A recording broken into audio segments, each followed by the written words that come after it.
تو یہ بڑا موقع خطرناک ہوتا ہے، یہ پہلو بڑا ڈاڈا ہوتا ہے۔ تکبر، اگر حضرت میاں صاحب فرماتے ہیں علم پڑھے دا مان نہ کریے مت آکھی میں پڑھیا،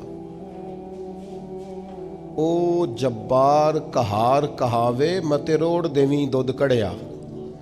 تھوڑا سیاںا ہو جا، تھوڑا سا نا چیزوں کو سمجھیں، اپنے لب و لہجے میں، طور طریقوں میں، انداز میں آپ غور کریں کہ کہیں کوئی ایسا یہ بیماری ہمارے اندر لاحق تو نہیں ہو گئی، کہیں یہ چیز چھلکتی تو نہیں۔ تھوڑا اس پر غور کریں، تھوڑی اس پر توجہ دیں۔ کچھ لوگوں کے حالات جب ساتھ نہیں دیتے تو وہ بڑے عاجز انسان بن جاتے ہیں، تنگ دستی غالب آ جاتی ہے۔ جب پریشانیاں پورے زور پر ہوتی ہیں تو پھر ان کے مزاج میں بڑا جھکاؤ ہوتا ہے، لب و لہجے کے اندر بڑی انکساری ہوتی ہے، لیکن جیسے ہی حالات ٹھیک ہوتے ہیں پھر ان سے اچھے مشورے بھی کوئی نہیں دیتا، پھر وہ زبردست انداز تکلم اختیار کرتے ہیں۔ یہ ذرا شان مصطفیٰ کریم تو دیکھیے گا، نبی کریم علیہ السلام خود بیان کرتے ہیں، حضور فرماتے ہیں اگر میں چاہوں تو میرے ساتھ سونے کے پہاڑ چلا کریں، یہ میرے ساتھ ساتھ قدم بقدم رہیں، جتنا سونا چاہوں بانٹوں تقسیم کروں، میں چاہوں تو سونے، یہ شان ہے۔ اور پھر میرے محبوب کی شان تو یہ ہے کہ حضور تو اللہ کے محبوب ہیں، لیکن سیدہ عائشہ صدیقہ رضی اللہ تعالیٰ عنہا ارشاد فرماتی ہیں نبی پاک تکیہ لگا کر کھانا نہیں کھاتے تھے۔ حضور فرماتے تھے میرا دل کرتا ہے میں اس طرح کھانا کھاؤں جیسے ایک عام بندہ کھانا کھاتا ہے، اور میرا دل کرتا ہے میں اس طرح بیٹھوں جس طرح ایک عام آدمی بیٹھتا ہے، کوئی امتیاز، کوئی تقسیم۔ میں بڑا چھوٹا آدمی ہوں، اللہ مجھے معاف کرے، میرے اسا فرمایا کرتے تھے چودھری صاحب کا پیر کوئی نہیں ہوتا، مالدار کا پیر اور پڑھے لکھے آدمی کا پیر یہ خود پیر ہوتے ہیں، جدے کر دانے او دے کملے بھی، پیسے جو پاس ہیں اور ڈگریاں پاس ہوں تو پھر بھی، اور علماء مجھ سے ناراض نہ ہو جائیں تو حضرت فرمایا کرتے تھے علماء خلیفے ہوتے ہیں، مرید نہیں ہوتے، یہ خلفاء ہوتے ہیں۔ یہ مرید تو وہ ہوتا ہے جو بیچارہ انکساری کے ساتھ پیچھے ہوتا ہے کہ میں کچھ سیکھ لوں۔ تو اگر اللہ تعالیٰ کسی وقت انسان کو شان دے، امام فخر الدین رازی فرماتے ہیں دیکھیے نا، ایک ہے انسان کے حالات بڑے کمزور ہیں تو وہ عاجزی دکھا رہا ہے، انکساری، اور ایک یہ ہے کہ پوری بلندیاں اللہ نے دی ہیں، ایک دفعہ پورا عروج اللہ نے عطا کیا ہے لیکن پھر بھی اس میں عاجزی رہے، انکساری رہے۔ اس کا مطلب یہ ہے کہ وہ بندگی کر رہا ہے، وہ جھکا ہوا ہے۔ امام فخر الدین رازی فرماتے ہیں جب نبی پاک علیہ السلام کو اللہ نے معراج پہ بلایا نا، معراج پہ، یعنی اتنا اونچا کوئی نہ گیا ہے نہ کبھی جا سکتا ہے جہاں مدینے والے محبوب تشریف لے گئے۔ امام رازی کہتے ہیں معراج میں جب ساری وسعتیں اور ساری بلندیاں نبی پاک علیہ السلام گزر گئے اور کائنات کی ہر چیز نیچے رہ گئی، کیا نوری کیا خاکی سب نیچے رہ گئے، ایک محبوب تھا، ایک محب تھا، ایک خالق تھا، ایک اس کی مخلوق اول تھی۔ نبی کریم علیہ السلام جب اللہ کی بارگاہ میں بیٹھ گئے تو رب کریم نے کہا محبوب مجھے بتائیے آپ کو کس نام سے پکاروں، محبوب بتاؤ نا کس لقب سے ملقب کروں، آج آپ میرے سامنے بیٹھے کس لقب سے یاد کروں؟ تو یہ شان دیکھو میرے کریم محبوب کی، کہا اے اللہ میرا دل کرتا ہے تو مجھے اپنا بندہ کہہ کے پکارے، متائے بے بہا ہے درد و سوز آرزو مندی، مقام بندگی دے کر نہ لو شان خدا بندی۔ رسول کریم نے امت کو بتایا جو رب کا بندہ کہلانے میں مزہ ہے نا وہ کسی اور چیز میں نہیں ہے۔ مالک مجھے اپنا بندہ یا عبدی بندہ کہہ کے بلا، تیرا بندہ کہلانے میں جو مزہ ہے، عاجزی انکساری، یہ انسان کو بڑا نوازتی ہے۔ صحیح مسلم میں حدیث ہے، ایک خاتون حضور کی بارگاہ میں آئی جس کی عقل میں کچھ تھوڑی کمزوری تھی، حواس پورے درست، ہم اپنے لفظوں میں دیوانہ کہتے ہیں، کچھ لوگ اب ناربل بھی کہتے ہیں ایسے آدمی، ذہنی توازن پوری طور پہ ٹھیک نہیں تھا۔ وہ خاتون حضور کی بارگاہ میں آئی اور اس نے عرض کی یا رسول اللہ مجھے آپ سے کام ہے. تو نبی پاک علیہ السلام نے فرمایا تو مدینے کی جس گلی میں کہے گی میں کھڑے ہو کے تیری بات سننے کو تیار ہوں. وہ حضور کو لے گئی ایک کونے میں، لے جا کے اس نے اپنی ساری بات سنائی اور مدینے والے محبوب نے ساری بات سنی. ایک طرف شان یہ ہے کہ محبوب معراج کی بلندیوں پر اللہ کے قرب خاص میں بیٹھے ہیں، اور دوسری طرف حال یہ ہے، آج یہ ہے کہ ایک وہ امت کی خاتون جس کا ذہنی توازن ٹھیک نہیں ہے، مدینے کی گلی میں کھڑے ہو کے کریم اس کی باتیں بھی سن رہے ہیں. جب اللہ تعالیٰ شانیں عطا کرے، بلندیاں عطا کرے، تو پھر انسان کو تھوڑا سا سمجھنا چاہیے. اچھا ایک وقت ایسا آتا ہے جب کچھ لوگ بندے کو تکلیف دیتے ہیں، پھر ایک ٹائم ایسا آتا ہے وہ تکلیف دینے والے اس کے سامنے آ کے بیٹھ جاتے ہیں، عاجزی کرتے ہیں. مکے والوں نے بڑی تکلیف دی، پھر بدر والی دن وہ قابو آ گئے، گرفتار ہو گئے. اب آپ کو پتہ ہے بندے کے جب وہ بندہ قابو آ جائے نا، جس نے تکلیف دی ہو، تو لوگ دانت پیستے ہیں، شدید غصہ کرتے ہیں. آیا نا میری داڑھ کے نیچے، اب دیکھنا میں حشر کیا کرتا ہوں. سخت ترین سزا دینے کو جی چاہتا ہے، لیکن مکے والے قیدی بن کے آئے تو نبی پاک نے نہ ان کی آنکھیں نکالی، نہ کان کاٹے، نہ قتل کیا، بلکہ معمولی سا فدیہ فرمایا یہ دو جرمانہ اور جاؤ. اور صحابہ سے کہا ان قیدیوں کو اپنے اپنے گھروں میں لے جاؤ اور ان کی خدمت کرنا. وہ قیدی بتاتے ہیں کہ قربان جائیں اس حسن سلوک پر کہ جن کے گھروں میں ہم قیدیوں کو رکھا گیا تھا وہ خود کھجوریں کھا کے گزارا کرتے تھے، ہمیں کھانے کھلایا کرتے تھے، خود کھجور پانی پر گزارا کرتے تھے. ایک شخص ان میں تھا، ابو عزا اس کا نام تھا، وہ شاعر تھا. اس نے نبی پاک علیہ السلام کی خدمت میں عرض کی یا رسول اللہ میری 5 بیٹیاں ہیں، میں فدیے کی رقم بھی کوئی نہیں دے سکتا، اگر آپ مجھے ویسے ہی آزاد کر دینا تو نہ آج کے بعد اسلام کی مخالفت کروں گا نہ کسی اور کو ابھاروں گا. یہ 5 بیٹیوں کی بات کرنے والا بندہ یہ پہلے تلوار لے کے آیا ہے مسلمانوں کے خلاف لڑنے، یہ پھول لے کے نہیں آیا، یہ تلوار لے کے پہلے لڑنے آیا ہے. اب جب قابو آ گیا تو کیا کہہ رہا میری 5 بیٹیاں ہیں. تو سوال یہ کھڑا ہوتا تھا کہ بھائی جب تو مسلمانوں کے خلاف تلوار لے کے نکلا تھا، نیزے لے کے آیا تھا، اسلحہ باندھ کے آیا تھا، تب تیری 5 بیٹیاں نہیں تھیں؟ قابو آ گیا تو کہتے ہیں 5 بیٹیاں اور میں فدیہ بھی نہیں دے سکتا، جرمانہ بھی نہیں دے سکتا، آزاد کر دیں. پر کھڑا ہے نا رسول رحمت کے سامنے، یا رسول اللہ مجھے معافی دے دے. تو حضور مسکرا کے فرمانے لگے ٹھیک ہو گیا، جا میں نے معافی دے دی، ختم ہو گئی بات. یہ وہ عاجزی انکساری کے پہلو ہیں جو نبی کریم صلی اللہ تعالی علیہ وسلم نے ہمیں سکھائے ہیں. میرے عزیزو، فتح جب ہوئی نا مکے کی تو بہت بڑی فتح تھی. خود قرآن نے کہا اذا جاء نصر اللہ والفتح ورأیت الناس يدخلون فی دین اللہ افواجا. بہت بڑی فتح تھی، لیکن صحابہ فرماتے ہیں فتح مکہ تاریخ انسانیت کا بہت بڑا معرکہ تھا. پر ہم نے یہ حال دیکھا کہ نبی کریم علیہ السلام جب مکے میں داخل ہو رہے تھے تو سیاہ رنگ کا امامہ باندھا ہوا تھا اور گردن جھکی ہوئی تھی، اور اتنی گردن مبارک جھکی ہوئی تھی کہ لگتا تھا اونٹ کے کجاوے سے جا لگے. عاجزی سے، انکساری سے، جیسے جیسے پھل لگ جاتا ہے درخت ویسے ویسے جھک جاتا ہے. تو جب اللہ تبارک و تعالیٰ کسی شخص کو عروج دے، حالات اچھے کرے، تو پھر اسے کیا کرنا چاہیے؟ ایک خاص پہلو آپ کی خدمت میں عرض کرنا ہے. کچھ لوگوں سے نا لوگ پیار کرتے ہیں. وہ چراغ گولڑا نے کہا تھا خدا کا شکر زمانے کی قدردانی ہے، ہم جوان بھی نہ ہوئے تھے کہ پیر کہلائے. کچھ لوگ ایسے ہوتے ہیں جو کہیں صاحبزادے ہوتے ہیں، کہیں ان سے لوگ عقیدت کرتے ہیں. خدا کا شکر زمانے کی قدردانی. یہ جو پیر ہے نا، یہ فارسی کا لفظ ہے، پیر بوڑھے کو کہتے ہیں. اصل میں ہمارے عرف میں پیر رہنما کو کہتے ہیں، لیکن پیر بیسیکلی بوڑھے آدمی کو کہتے ہیں. تو پیر نصیر الدین کہتے ہیں کہ خدا کا شکر زمانے کی قدردانی، ہم جوان بھی نہ ہوئے تھے کہ پیر کہلائے. ایسا ہوتا ہے کئی دفعہ. یہ جو عقیدتیں ہوتی ہیں نا، جن لوگوں سے لوگ عقیدت رکھتے ہیں، ان کا عاجزی والا ہونا بھی بڑا ہی ضروری ہے.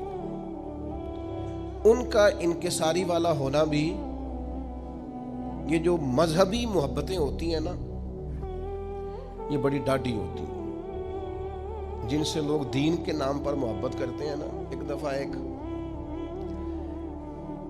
سابق MP صاحب میرے پاس آ گئے وقت لینے کے لیے، تو میں نے معذرت کی ان سے، میں نے کہا میرے پاس ٹائم نہیں ہے۔ تو کہنے لگے پیر صاحب بندے تے ساڈے مگر بھی بڑے نے، پر یہ کہ تسا نہ ہی کر چھڑیے۔ میں کہ تواڈے مگر جڑے نے نا وہ ووٹ دیندے نے تے ساڈے مگر جڑے نے وہ جان دیندے نے، یہ ساڈا تے تواڈا فرق ہے۔ یہ مذہبی محبتیں ہوتی ہیں نا، یہ بڑی اچھا، اللہ تعالیٰ معاف کرے، بہت سارا فضل کرے، ان کا بھی لوگ پھر غلط استعمال کرتے ہیں۔ بعض نا عاقبت اندیش لوگ دین کے نام پہ محبت کرتے ہیں، ان کے دل میں خواہش جاگ جاتی ہے پیسوں کی، اقتدار کی، بڑی کوٹھی کی، بڑے گھر کی، بڑی گاڑی کی۔ مذہبی عقیدتیں جو ہوتی ہیں نا، یہ بڑی انفرادی ہوتی ہیں، اور اس میں کئی دفعہ تھوڑی آزمائش بھی، جس کو لوگ نیک سمجھتے ہیں، لوگ کہتے ہیں جنازہ بھی اسی نے پڑھانا ہے، نکاح بھی، چونکہ بندہ جو نیک ہے، کول پہ بھی اسی نے آنا ہے، محفل پہ بھی اسی نے آنا ہے۔ کیوں کہ بندہ وہ نیک پھر بیچارہ خود کچھ بھی نہیں کر سکتا، سارے کام نیک آدمی سے کرانے ہیں۔ بندہ نیک ہے لہذا سارے کام، پیتا بھی یہی کاٹے گا، افتتاح بھی یہی کرے گا، سارے کام یہی کرے گا، کیونکہ بندہ نیک ہے۔ اب وہ جیسے تیسے بھی ہو، چونکہ نیک ہے لہذا اسے بھی ہر جگہ۔ تو اس کے کئی پہلو ہیں مذہبی محبتوں کے۔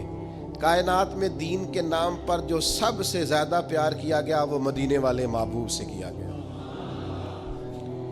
یعنی اتنا پیار کیا گیا کہ عروہ بن مسعود ثقفی نے کہا تھا، میں نے زمانہ دیکھا ہے، وہ بادشاہ بھی گویا دیکھے جو اپنے آپ کو سجدے کراتے ہیں معاذ اللہ، لیکن جو عقیدت مدینے والے محبوب کے غلام حضور کے ساتھ رکھتے ہیں نا، یعنی کلی کا پانی سرکار اگر باہر نکالیں تو جو لوگ چہروں پہ مل لیں، اور جس کو پانی نہ ملے وہ دوسرے کے ہاتھ سے مس کر کے اپنے چہرے پر مل لے۔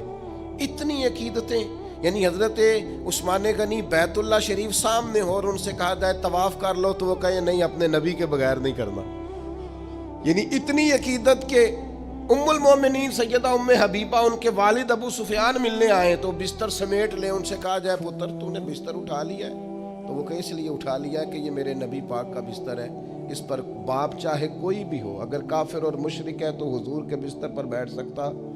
اتنی عقیدتیں نبی پاک کے ساتھ لوگوں نے کی، لیکن اس کے باوجود رسول پاک صلی اللہ تعالی علیہ وسلم کا یہ عاجزی کا عالم ہے کہ جب بدر کے لیے حضور جا رہے تھے تو ایک ایک سواری تھی اور تین تین لوگ تھے، تو نبی پاک علیہ الصلوۃ والسلام کے ساتھ بھی دو لوگ ہو گئے، حضرت مولا علی شیر خدا اور حضرت ابو لبابہ رضی اللہ تعالیٰ عنہ۔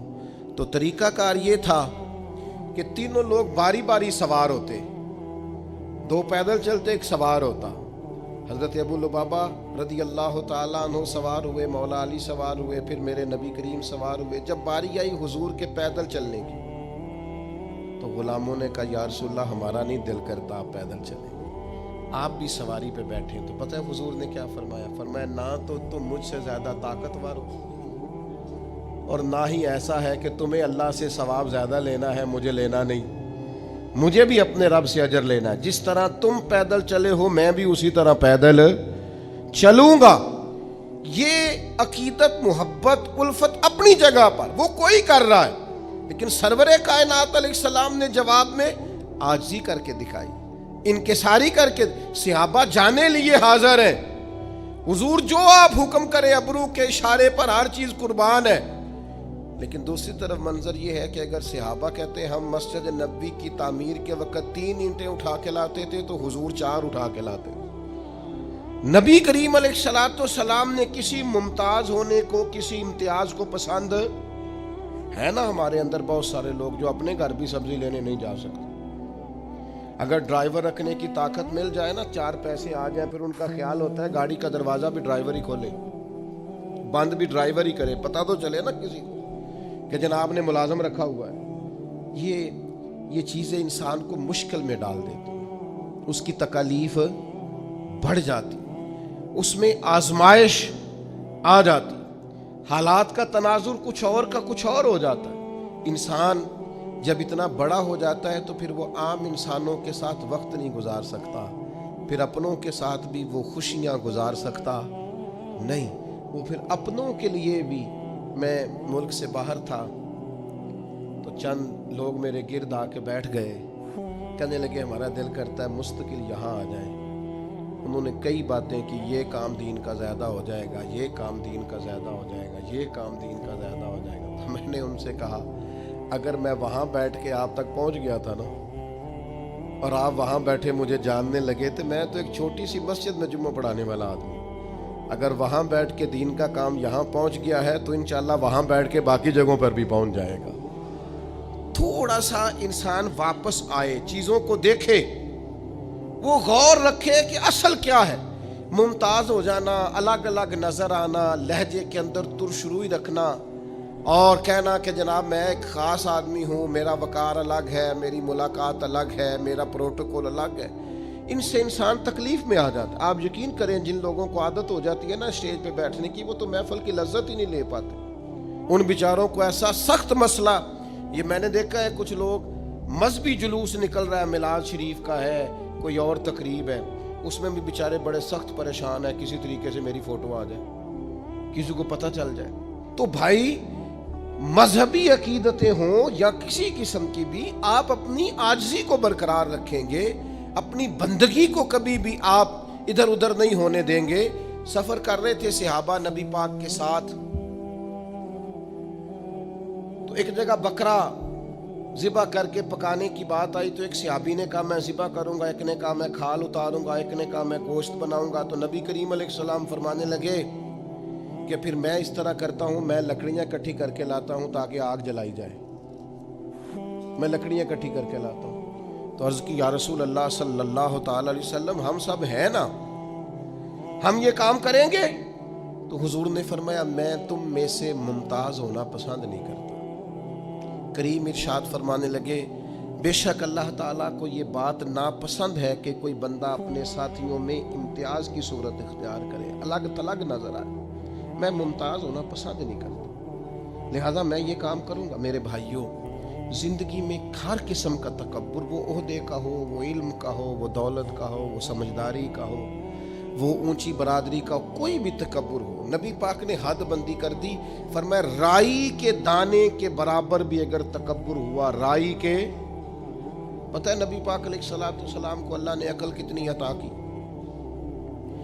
حضرت وہب ابن منبہ فرماتے ہیں اللہ تعالیٰ نے عقل کا 1000 حصہ کیا ہے، ایک حصہ عقل اللہ نے ساری دنیا کو عطا فرمائی، اسی سے ڈاکٹر ہیں، اسی سے انجینئر ہیں، اسی سے سائنسدان ہیں، اسی سے علماء ہیں، سب اسی سے بنے، جو ایک حصہ عقل اللہ نے دنیا میں نازل کی۔ فرمایا باقی 999 حصے عقل کے اللہ نے اپنے حبیب کو عطا فرمایا صلی اللہ تعالی علیہ وسلم۔ لیکن اس کے باوجود حضور صحابہ سے مشورہ کرتے اور ان کا مشورہ قبول کرتے۔ جنگ احد میں نقصان ہوا، کیوں؟ حضور کا مشورہ دے تھا کہ مدینہ شریف کے اندر رہ کے جنگ لڑنی چاہیے، اور صحابہ جوش جذبات میں تھے، جوش جہاد میں تھے، کہ ہم اندر رہ کے کیوں لڑیں، وہ سمجھیں گے یہ اپنے گھر میں محصور ہو گئے، باہر نکل کے جنگ کریں۔ اللہ کے پیارے رسول صلی اللہ تعالی علیہ وسلم نے اپنی رائے کو چھوڑا، صحابہ کی رائے کو اختیار فرمایا۔ اگرچہ بظاہر نقصان بھی ہوا، لیکن کل عقل رکھنے کے باوجود بھی مدینے والے محبوب نے صحابہ کی رائے کو قبول کیا۔ یہ کیا ہے؟ یہ سرکار کی عاجزی ہے، مشورہ قبول کرنا، کسی اور کی بات بھی سننا۔ کچھ لوگ ایسے ہوتے ہیں جن کی عقل، بیچاروں کی عقلیں کل ہوتی ہیں، وہ ساری زندگی اسی چکر سے باہر نہیں آتے کہ جتنا میں سمجھدار ہونا اتنا کوئی دوسرا نہیں ہے۔ اس سے کیا ہوتا ہے؟ اس سے انسان کے اندر سے روحانیت چلی جاتی ہے، کیف چلا جاتا ہے، عبادت کی لذت چلی جاتی ہے، دعا کی ذائقے چلے جاتے ہیں۔ بہت زیادہ سمجھداری کی گفتگو کرنا اور بہت زیادہ بن کے بیٹھنا اور بہت زیادہ اپنے انداز۔ میں نے ایک جملہ کہا تھا، یہاں ہمارے استاد آئے ہوئے تھے، مجھے نہیں پتا تھا علماء کو اتنی بات پسند آئے گی۔ میں نے کہا یہ ہمارے استاد بیٹھے ہیں، جب تک زندہ ہیں ہم اپنے استادوں سے بے نیاز نہیں ہو سکتے، ہم ان کی رہنمائی میں چلیں گے، اس لیے کہ بڑا وہ ہوتا ہے جس کا کوئی بڑا ہوتا ہے، جس کا کوئی بڑا نہیں ہوتا وہ کبھی بھی بڑا نہیں ہوتا۔ ہم خود بخود بڑے کیسے ہو جائیں گے؟ تو بھائیوں، اپنی زندگی میں ایک اور بات بھی، عاجزی کے کئی پہلو تھے، ایک پہلو یہ ہے کہ آپ کو اللہ نے مقام دیا ہے، مرتبہ دیا ہے، تو کسی اور کو بھی اللہ نے مرتبہ دیا، کسی اور کے مرتبے کو بھی بیان کریں۔ صرف آپ کے پاس ہی فضیلت نہیں، کسی اور کے پاس بھی فضیلت ہے، اس کی فضیلت کو بھی بیان کریں، قبول کریں۔ آج آپ ایک ڈاکٹر کے پاس دوائی لینے جائیں، دوسرے کے پاس جائیں تو کہتا ہے اس کو تو پتہ ہی کوئی نہیں، تم کدھر آ گئے۔ ایک انجینئر سے آپ کو چیز ڈیزائن کریں، دوسرے کو دکھائیں تو کہتا ہے اسے تو پتہ ہی کوئی نہیں کسی چیز، مذاق بنایا ہوا ہے۔ آپ دوسرے کا مقام سمجھیں، وہ بھی ڈاکٹر ہے، آپ کسی اور کی بات کو بھی لیں، اس کے اندر بھی کوئی مرتبہ ہے۔ یہ کون سی دنیا ہے جس میں کوئی شے نہیں، بس میں ہی ہوں اور کوئی ہے ہی نہیں؟ یہ انداز درست اور سنو نا یار، یہ میرے نبی پاک کی شان ہے کہ کائنات میں نبیوں کے امام رسول پاک ہیں، پر کسی نے حضور سے کہا یا خیر البریہ، حضور نے فرمایا مجھے نہ کہو، یہ تو حضرت ابراہیم کا لقب ہے۔ ایک مقام پہ کہا میری اور جناب موسیٰ کی شان کا مقابلہ اس طرح نہ کرانا کہ حضرت موسیٰ کی شان گویا گھٹے۔ رسول پاک نے حضرت عیسیٰ کا مرتبہ بیان کیا، جناب یوسف کا مرتبہ بیان کیا، حضرت صدیق کی شان بیان کی، سیدنا فاروق کی عظمت بیان کی، حضرت عثمان کو حیا والا کہا، مولا علی کی عظمتیں بیان کی، نبی کریم علیہ السلام نے جناب عمار ابن یاسر کی شان بیان کی، ابو عبیدہ بن جراح کو امین امت کہا، اور کریم نے فرمایا بلال کیا عمل کرتے ہو؟ یا رسول اللہ کیا ہوا؟ فرمایا میں نے تو معراج کی رات جنت میں بھی تمہارے چلنے کی آواز سنی ہے۔ یہ عظمتیں بیان کرنے کا طریقہ میرے نبی پاک کا۔ تو نے ہر شخص کی قسمت میں یہ عزت لکھی، آخری خطبے کی صورت میں وصیت لکھی۔ حضور نے کہا یتیم کی پرورش کرو گے تو یہ ملے گا، بیواؤں کا خیال رکھو گے تو یہ ملے گا، مسکین کو یہ ملے گا، استاد کی یہ شان، باپ کی یہ شان، بیٹی کی یہ شان۔ نبی پاک تو عظمتیں دیتے، دوسروں کا مقام و مرتبہ سب سے بڑے ہو کر حضور اگر دوسروں کی عظمت کا خیال رکھتے ہیں تو ہم ایک دوسرے کی عظمت کا کیوں خیال نہیں رکھتے؟ ہم ایک دوسرے کی شان کو کیوں بیان نہیں؟ وہ ایک جگہ پہ میں موجود تھا تو مجھے ایک صاحب نے پوچھا، اس نے کہا جی تسی مدرسے جڑے بچے پڑھا دے انہوں ڈاکٹر کیوں نہیں بنا دے، انجینئر کیوں نہیں بنتے مدرسے کے بچے، مدرسے کے بچے جو ہیں یہ پائلٹ کیوں نہیں بنتے؟ تو میں نے ان سے کہا آپ مجھے بتائیں جو بچے میڈیکل کالج میں پڑھتے ہیں وہ عالم دین کیوں نہیں بنتے؟ جو میڈیکل کالج میں پڑھتے ہیں وہ انجینئر کیوں نہیں بنتے؟ ڈاکٹر سے کبھی کسی نے کہا تو ڈاکٹر ہے انجینئر کیوں نہیں؟ پوچھا کبھی؟ پائلٹ سے آپ نے کہا جناب تو پائلٹ ہے ڈاکٹر کیوں نہیں؟ عجیب بیوقوفی ہے نا بھئی، یہ الگ ایک تعلیم ہے، ایک الگ سکول آف تھاٹ ہے، یہ باقاعدہ ایک ڈگری ہے۔ آپ پاگل ہیں؟ آپ ڈاکٹر سے پوچھو وہ پائلٹ کیوں نہیں، تو میں آپ کو بتا دیتا ہوں مدرسے کا طالب علم ڈاکٹر کیوں نہیں۔ پوچھیں آپ، یہ الگ ایک ڈگری ہے، اس کے اندر اسپیشلائزیشن ہے۔ جب بچہ درس نظامی کرتا ہے تو پھر اس سے پوچھا جاتا ہے تو انہیں شیخ الحدیث بننا ہے، شیخ القرآن بننا ہے، شیخ الفقہ بننا ہے، فقہ میں تخصص کرنا ہے، حدیث میں کرنا ہے، تفسیر میں کرنا ہے، یہ الگ ایک پورا شعبہ ہے۔ امت کو اپنی رہنمائی کے لیے اگر ڈاکٹر کے مشورے کی ضرورت ہے تو عالم کے مشورے کی ضرورت نہیں؟ تو عجیب فلسفہ ہے نا جی۔ اور روز جس کا جی چاہتا ہے وہ ٹی وی آ کہتا ہے جی مدرسوں میں بچے ڈاکٹر کیوں نہیں بنتے؟ آپ مجھے بتائیں میڈیکل کے بچے عالم کیوں نہیں بنتے؟ میڈیکل کے بچے پائلٹ کیوں نہیں بنتے؟ مذاق بنا رکھا ہے آپ نے۔ باقی یہ ہے کہ آپ ہمارے پاس آئیں، مدرسوں کے بچوں کے پاس بیٹھیں، اور میں ذمہ داری سے کہتا ہوں ابھی تو ان بچوں کو بھی اپنی شان کا نہیں پتہ ان کی کتنی ہے۔ آپ ان کے پاس آ کے بیٹھیں، انشاءاللہ کسی ڈاکٹر سے کم نظر نہیں آئیں گے، کسی لیکچرار سے چھوٹے نظر نہیں آئیں گے، انشاءاللہ یہی چراغ جلے گا تو روشنی ہوگی۔ تو میرے عزیز عاجزی کریں، دوسرے کے وجود کو تسلیم کریں، اس کے وجود کو قبول کریں۔ میں الحمدللہ مدرسے کا پڑھا ہوا ہوں، لیکن میری طبیعت خراب ہوتی ہے تو میں ڈاکٹر کے پاس جاتا ہوں۔ میں نے کبھی نہیں کہا کہ مجھے ڈاکٹر کی ضرورت نہیں، مجھے ہے۔ یہ ہم نے تعمیرات کی ہیں تو ہم نے باقاعدہ نقشہ نویس بلایا ہے، نقشہ نویسوں کے ساتھ میٹنگ کی ہے، جس کی ضرورت ہے اس کو بلایا ہے۔ ہر شعبے کا بندہ اس کی قدر کریں، اس کا احترام کریں، بلکہ وہ شخص جو صرف ایک سوئچ لگا دیتا ہے نا، جس کو آپ الیکٹریشین کہتے ہیں، اوے کہہ کے آواز دیتے ہیں، شان اس کی بھی بڑی زیادہ ہے، اس لیے کہ اگر وہ روشنی نہ کرے تو پھر بھی نظام چل سکتا تو زندگی میں عاجزی کریں، دوسروں کے وجود کو قبول کریں، تھوڑا سا اپنی ذات سے اوپر اٹھ کے بھی سوچیں، سارے محکمے ہمارے ہیں، سارے ادارے ہی ہمارے ہیں، ان سب سے پیار کریں، کسی کے بارے میں اپنی رائے کو کبھی کمزور نہ کریں۔